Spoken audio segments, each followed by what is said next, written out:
E aí, pessoal, tudo bom? Quem fala é o Zé Roberto. Então, é estranho aqui pra mim. Primeiramente, pode ser que eu não fique sempre olhando pra cá. Eu talvez olhe um pouco pra baixo, porque eu tô olhando pra tela, né? E eu fico olhando pra mim mesmo. Enfim, gravação no estilo aqui com a webcam. Bom, eu resolvi, ultimamente, estudar uma coisa chamada cálculo de variações. E esse cálculo de variações, né, ele é uma base para algo na física que é muito importante, que é a mecânica lagrangiana, e eu não tenho tanta certeza se é a mecânica hamiltoniana. Mas enfim, eu sei que para a mecânica lagrangiana ele é importante porque é o capítulo que antecede em todos os livros que vão falar sobre mecânica lagrangiana. Não faço ideia sobre mecânica hamiltoniana, não me pergunta, eu não comecei a estudar ainda. Mas eu gosto de estudar e ensinar um pouco, porque é uma maneira que ajuda a fixar as coisas na minha cabeça. Então, assim, pode ser que eu cometa erros de lógica de alguma coisa ou informação coisada. Porque, aqui é só eu passando algo que eu estou aprendendo também junto com vocês. Aí eu queria dar algumas informações, caso vocês queiram estudar junto, se alguém estiver vendo. O livro que eu uso de base é esse aqui. É o Classical Mechanics do Taylor, ou Mecânica Clássica do Taylor. É o livro em inglês mesmo, o livro original.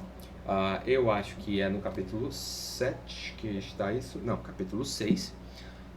E eu também uso um outro livrozinho em português, que tem algumas outras informações matemáticas, algumas demonstrações um pouquinho mais delicadas, que é esse livro aqui do Marion, ou E. Thornton, que é o Dinâmica Clássica de Sistemas e Partículas, de Partículas e Sistemas, que ele me ajuda um pouco com questão alguma lógica ou algo do tipo que o Taylor não esclarece. Mas eu vou passar uma informação para vocês na hora que a gente vai falando sobre, que, por exemplo, o Taylor não fala inicialmente. Eu acho que ele fala no capítulo 7, não me lembro muito bem. Então, vamos lá. Vamos começar. Eu espero que vocês estejam vendo minha tela.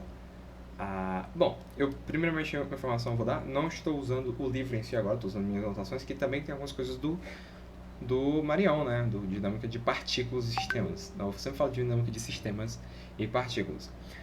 A gente vai começar o nosso estudo de cálculo. Nossa, minha letra está muito feia. De variações. O vídeo pode ficar um pouco grande, porque enfim é algo que eu também estou estudando junto.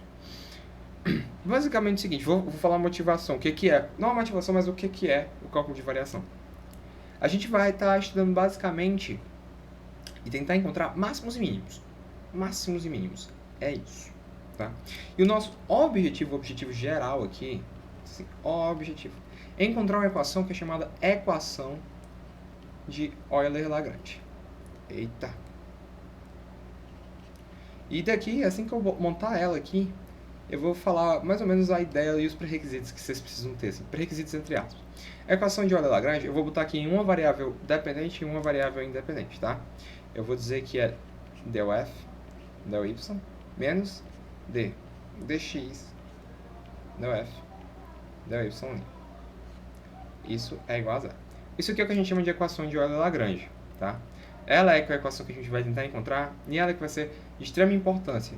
O resto, assim, tipo, a integral em si, inicial, que a gente vai falar um pouco, ela não vai ser tão importante, porque isso aqui é realmente que vai nos ajudar a encontrar muitos resultados. É a solução dessa equação diferencial parcial que vai nos ajudar. Então, a partir disso, você já pode ter uma ideia de quais são os pré-requisitos ideais que você precisa ter. Bom, cálculo de uma variável e cálculo de múltiplas variáveis. Esse Dzinho aqui meio torto, eu chamo de del, mas assim, tipo, o nome dele é derrom, ou então é derivada parcial. Eu geralmente falo só d, né? E é isso. E umas soluções de equações diferenciais mesmo. Você não precisa, creio eu, né? Até agora não encontrei necessidade de saber alguma coisa de equações diferenciais parciais, e sim de equações diferenciais ordinárias, né? De segunda ordem ou mais, porque uma vez eu caí num problema que tinha uma equação de segunda ordem que eu precisava usar um método específico para a equação de segunda ordem. E bom, isso aí é uma coisa que você precisa saber. Outra coisa que eu vou botar aqui é que eu vou assumir simplesmente que toda função, que eu vou dizer, toda f é contínua. Por quê? Porque eu não me importo, sinceramente, no que acontece se f não for contínua. Eu vou ser bem sincero, eu não vou me importar com isso. Porque eu vou assumir aqui, porque o que eu vou fazer é basicamente isso. Tá, o que é o problema inicial do cálculo de variação, que eu vou falar um pouco com vocês? Ele é o problema da menor, sim, como o Taylor motiva a gente. O problema a menor distância entre dois pontos, que todo mundo sabe que é uma reta, né? Existem diferentes formas de ver o cálculo variacional, né? que já indo um pouco assim longe do primeiro problema que a gente vê. O Taylor, ele não fala sobre um negócio chamado funcional.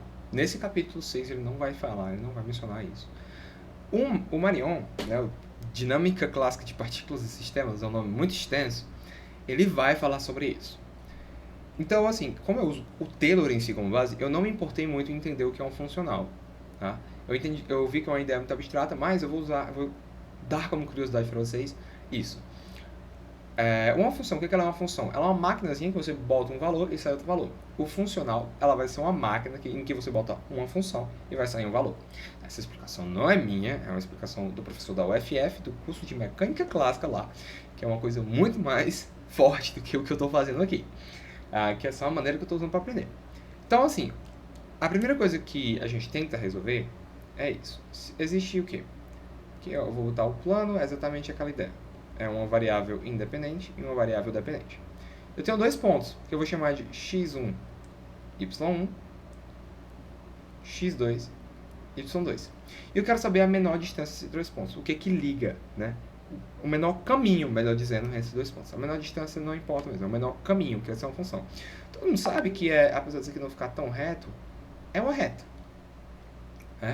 Mas como é que eu sei isso? Como é que eu vou saber isso? Bom, vamos começar calculando o caminho entre esses dois pontos. A gente sabe do cálculo 2, para mim cálculo 2, que é o cálculo integral, né? Como é que a gente calcula esse caminho? Bom, a gente tem o quê? A gente tem o que eu chamo aqui de ds, que é um infinitésimo do caminho, certo? E esse ds, galera, ele é dado de uma forma muito simples. ds é igual, isso aqui é simplesmente teorema de Pitágoras. Dx quadrado mais dy quadrado, tá? Dx quadrado mais dy quadrado. E como é que eu acho o caminho total, que é o que eu vou chamar de S? E esse S aqui é o que a gente vai estar usando até o fim, tá? Para representar a ideia inicial. S é igual a simplesmente a integral de, bom, do ponto inicial, eu vou botar 1 ao ponto 2 de ds. Certo? Só que aí eu vou fazer o seguinte. Todo mundo sabe aqui que eu posso fazer isso com dy, né? Melhor, com dx, né? dy é simplesmente dy dx. Ok? O que é dy dx? Eu posso escrever isso como y' de x, né? A derivada de y como função de x e o dx aqui. Por que isso é importante nesse momento? Porque aí eu vou escrever esse ds dessa maneira. Eu vou botar assim, dx quadrado. E aí eu vou botar dy quadrado. dy é y' de x dx, então é mais y' de x quadrado dx quadrado. E aí eu posso botar o dx para fora e eu fico simplesmente com isso. 1 mais y' de x quadrado dx, ok? E é isso que eu vou botar dentro da integral. Por quê? Porque aí eu posso simplesmente dizer que eu estou integrando de x1 a x2, porque eu estou integrando a variável x. Então isso aqui, pessoal, vai ser simplesmente a integral de 1 a 2. Perdão, de x1 a x2, né? Da raiz de 1 mais y' de x quadrado dx. Isso aqui não tem nada de novo no momento. Mas, o que é que vai ter de novo? Pessoal, a ideia, como eu falei no começo, era encontrar máximos e mínimos. E o que foi que eu perguntei? Qual é o problema inicial? Que eu vou marcar como 1 aqui. É achar o menor caminho entre esses dois pontos. Ou seja, eu tenho que achar o menor, integrando esse aqui, a menor função que me dê o menor caminho.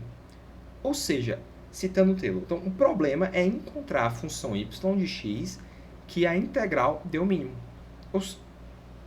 Em resumo, eu tenho que encontrar a função y de x para a qual S seja mínimo. Ou seja, o menor caminho entre os dois pontos. O menor y de x que liga x1 a x2. Ou melhor, x1, y1, x2, y2. Esse é o problema inicial. E eu vou me basear nesse problema para poder tentar achar uma ideia para achar a equação de Euler-Lagrange. Tá certo, pessoal? Eu espero que vocês tenham gostado. Isso é o começo mesmo assim, é uma coisa bem rápida, e é a partir disso que eu vou tentar derivar equações de Euler-Lagrange, que é a mesma forma que o Taylor usa. Então, se vocês quiserem dar uma lida nele, eu creio que existe o livro em português, vocês leiam antes de verem pro resto e vamos tentar estudar junto, tá bom, pessoal? Até mais!